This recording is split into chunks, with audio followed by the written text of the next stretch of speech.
कथा तो ये है कि एक समय की बात है, एक राजर्षि सत्यव्रत थे, भगवत परायण थे, केवल जल पी करके साधना किया करते थे जी।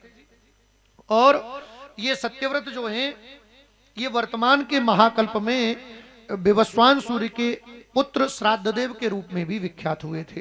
तो बंधुओं, ये द्रविड़ देश के राजा हुआ करते थे और वहां किसी नदी में एक दिन स्नान कर रहे थे, और स्नान करने के बाद में इन्होंने जैसे ही भगवान सूर्य को जल दिया तो एक मछली का बच्चा इनके हाथ में आ गया। अब जैसे ही उन्होंने उसे जल में छोड़ना चाहा तो वो बच्चा इनसे मनुष्यों के जैसी भाषा में बात करता है और कहता है कि राजन मुझे छोड़िए मत। क्यों? क्योंकि अगर आप छोड़ दोगे तो मैं इस पानी की धारा के माध्यम से समुद्र में पहुंच जाऊंगा, और वैसे तो इस नदी में भी अनेकों बड़े बड़े जीव रहते, वो मुझे खा जाएंगे, और समुद्र में पहुंच गया तो वहां भी मेरा जीवन सेफ नहीं है। तो मेरा निवेदन है आप मेरे जीवन को बचाएं, आप संत हैं, आप जीवन को बचा सकते हैं। तो राजा ने उसको निकाल लिया, कमंडल में रख के ले आए, अपने पास में एक मटका था उसमें डाल दिया। एक घड़ी में ही ये उस मटके में बहुत बड़ा हो गया। आवाज लगाई, बोले महाराज मेरे लिए ठिकाना छोटा पड़ रहा है, तालाब में डाल दिया। फिर आवाज लगाई, महाराज ये भी ठिकाना छोटा पड़ रहा है, राजा ने उठाया समुद्र में डाल दिया। लेकिन हाथ जोड़ करके खड़े हो गए, कहने लगे, बोले महाराज मेरा निवेदन है आप अपना परिचय दीजिए, असली परिचय दीजिए। हालांकि शक तो मेरे को पहले ही था कि आप कोई साधारण मत्स्य नहीं हो, साधारण मछली नहीं हो आप कोई। क्यों? क्योंकि मछली मनुष्यों के जैसे बोल नहीं सकती। लेकिन अब मुझे आपसे पूछना ही पड़ेगा आप कौन हो और किस वजह से आप मेरे को ये सब लीलाएं दिखा रहे हो, आप मेरे से कराना क्या चाहते हो। एक बात और बताएं, भगवान लोगों को चुनते हैं किससे क्या कराना है। हम बुरे काम के लिए चुने ना चुने, लेकिन अच्छे काम के लिए तो चुनाव वही करते हैं। प्रेम से बोलो राधे राधे। हाँ, आपसे अगर कोई अच्छा काम हो रहा है तो ये अभिमान मत करना कि मैं कर रहा हूं, समझ लेना उसने चुनाया आपको, उसने चुनाए तो जिम्मेदारी पूर्वक उस काम को हमें करना चाहिए, बुद्धि विवेक के साथ। चाहे अपने शरीर की मेहनत हो, चाहे उसमें अपना धन लगे, चाहे उसमें अपना बुद्धि विवेक लगे, लगा देना चाहिए। बंधुओं, अब राजा से भगवान ने बताया मैं नारायण हूं और इस समय क्षणिक निद्रा आने वाली है। ब्रह्मा जी को जब निद्रा आएगी तो प्रलय हो जाता है।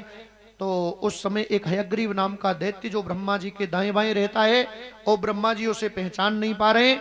ब्रह्मा जी को जब नींद आएगी उनके मुख से वेद निकलेंगे, वो वेदों को चुरा लेगा और मैं उस दैत्य का वध करूंगा। क्योंकि अपात्र के हाथ में अगर वेद जाएंगे तो नुकसान हो जाएगा। प्रेम से बोलो राधे राधे। पूरी सृष्टि के लिए वो हानिकारक होगा।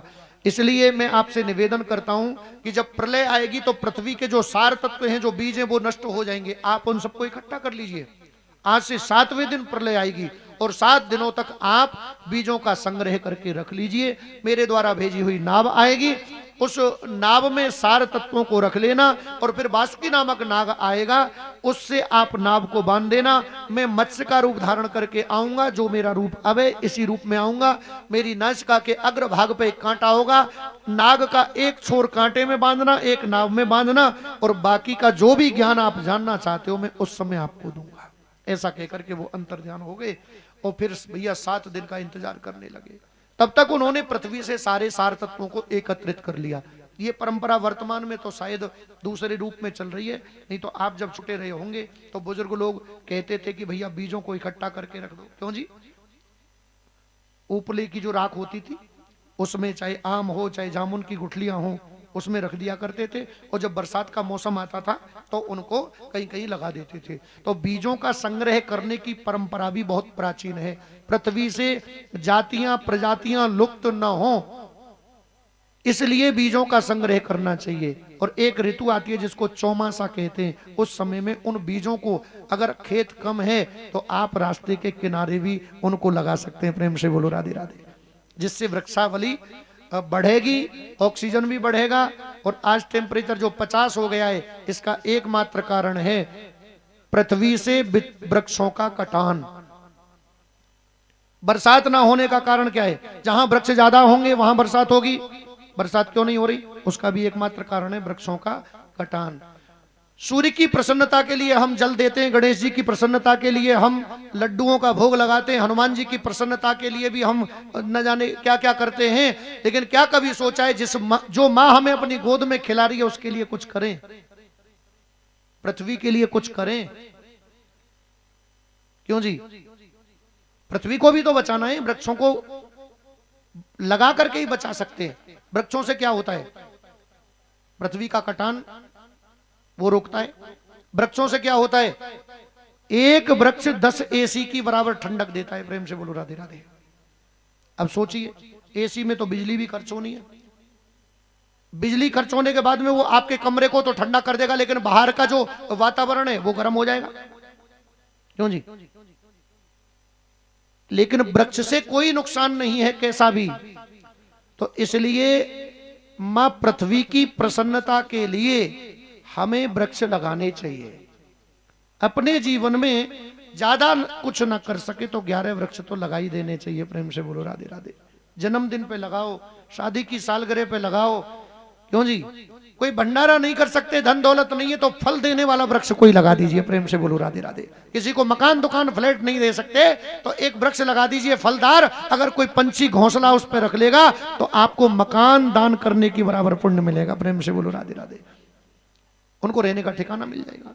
लेकिन हम लोग ये सब करते नहीं, तो इसी वजह से ये जो प्रकृति है, ये जो पर्यावरण है, ये सब दूषित होता चला जा रहा है और उसका खामियाजा हमें अपनी आयु कम करके भोगना पड़ रहा है।